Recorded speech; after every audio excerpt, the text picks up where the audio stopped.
or they're gonna have to spend a lot of energy trying to break my grip and push me far away. So whenever I grab the collar and I start connecting the moves, the main thing that I feel when I'm passing the guard is the person struggling to break that control.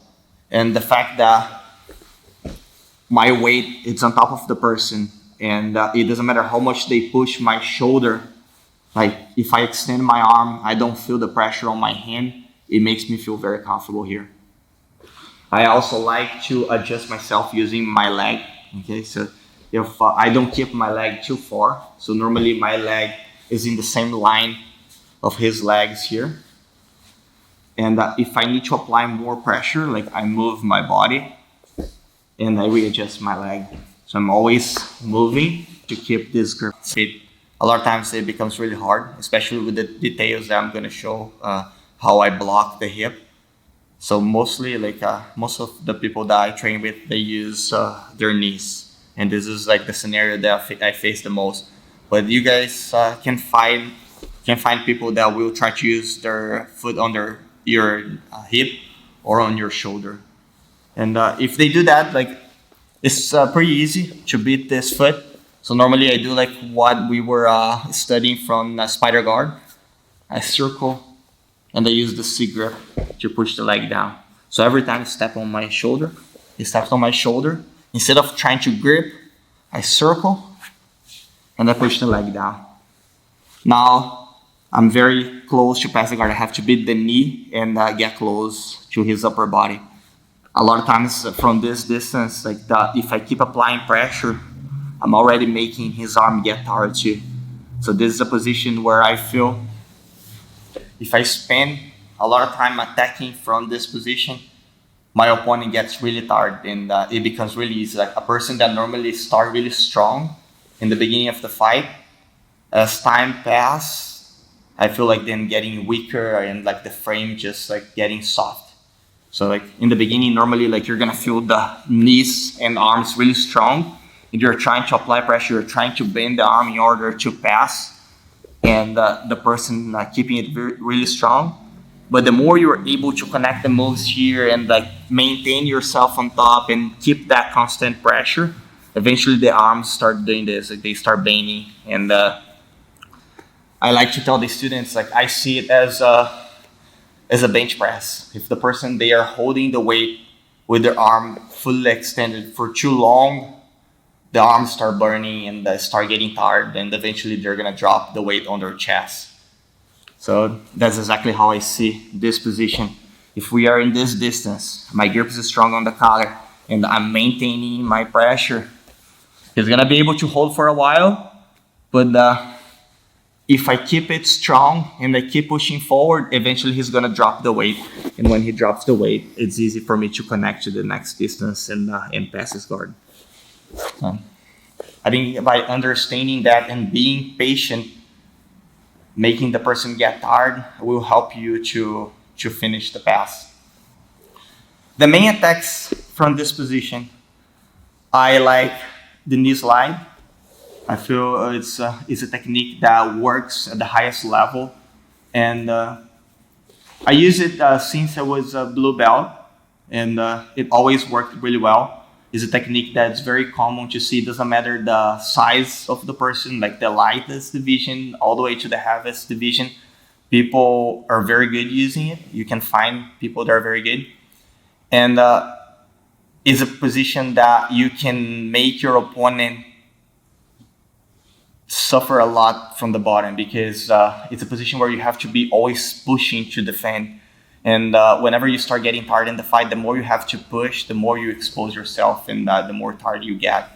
So it's basically my number one option from this position, from this distance. So if I get here, normally to make the knee slide more effective, I'm trying to get control of his hip. So right now he's using a knee shield and he's using his hands to frame. So normally I place my hand on his ribs and I use my elbow on the inside of his thigh. So doing this. And I also, a detail that I really like to use is before when I started learning jiu-jitsu, like everything that you were doing would be using your hands. People normally they would just use their legs for a strong base, and everything else that they were doing, they were using their hands. And with the evolution of the techniques and the way people are doing now, and how I did like throughout my career, like I was doing a lot with my legs, so I started leg weaving him with my legs. And now when the knees are pointing up, I slide my elbow to the inside. So there's no necessity to let go of the grip, lose control, and try to bring the knee up. I do the same type of work with my legs. So from here, I go one, and I get my elbow in. Once my elbow is on the inside, my shoulder gets into, and like my shoulder and head, they create a wall here where the knee shield doesn't work anymore. So if I stay here, like now there's no way for him to use that leg, and that makes it very difficult for him to defend the guard. So at first, he was using the knee or his foot. Whenever I pass the knee line and I beat his knee, it's gonna be all on his arms now. And that's what's gonna make it easy for me to pass. So again, just trying to understand the leg work that I do here. So his knees, like, don't use your hands so they can see. So the knees are here protecting his guard. So one is using the reverse La Riva, and the second one is for the knee shield. Whenever I slide to the side, I use my knee to bring his knee up. So his knees are pointing to that side. So he's defending. Whenever I start lifting his knees up, that's when I create a gap where my knee and elbow can connect. And creating this connection, my knee and elbow with my head inside, I create this wall, and that's what's gonna separate me and from his legs, and he's gonna become unable to defend the guard because now he can't use the legs anymore. And the person they normally make the mistake of stepping on the mat and trying to bridge up. Step on the mat and try to bridge up. Whenever he tries to bridge up, before he was pushing me to this direction. Whenever he starts bridging up, I bring the weight on top of his head. So I do this. And now I slide back, going to underhook. So again, this happens a lot to me. For his framing, I go 1, 2, and then he starts using the arms and start bridging up. I go on top of him, and now I slide back, trying to get like a good underhook and a good control. Another detail that I use from the knee slide to escape from this leg is my knee on top of his knee. And this is also a detail that I start using a lot because I didn't want to let go of that grip that was giving me a lot of control. The way I learned the technique in the beginning was always pushing the knee down. And then once there's no reverse La Riva, it would be much easier for you to start sliding and passing. But the problem that I had was always that if I let go the grip on the collar, especially being like one of the lightest guy in the academy, if I let go the collar and I start pushing the knee down, they would replace the bottom leg. They would push and replace the bottom leg, and I would lose that distance. So I realized that was a problem for me, and let go that grip was not a good idea. I wanted to keep that grip, so I start using my legs. And every time I get to this position, I feel the reverse La Riva really strong. Keep the reverse La Riva strong. I do this, like I push the reverse La Riva down with my knee. And that's what's gonna allow me to keep sliding forward. So again, so it doesn't matter if my arm is on the inside or outside. Of course, if it's on the inside, I have even more control. But the main detail is like frame with your arms, you know? He's framing with his arms. Like I push the knee down with my knee, and that destroys his control with the reverse La Riva. And now I'm able to slide it forward and go on top of his hip. So these two details were always very important for me.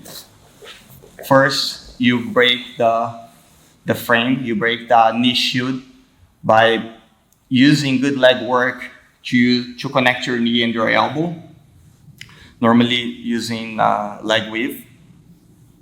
And the second detail that was always important was to push the knee down. So, like I said, that I realized that giving up that control of the collar to push the knee down was bad for me, because most of the time I would lose the position. So I kept the grip on the collar and I started using my knee to push my opponent's knee down. And that became much more efficient for me, because even if I was not able to finish that position, I had the control of the collar, and that allowed me to connect the techniques a lot. Let me go back there one more time.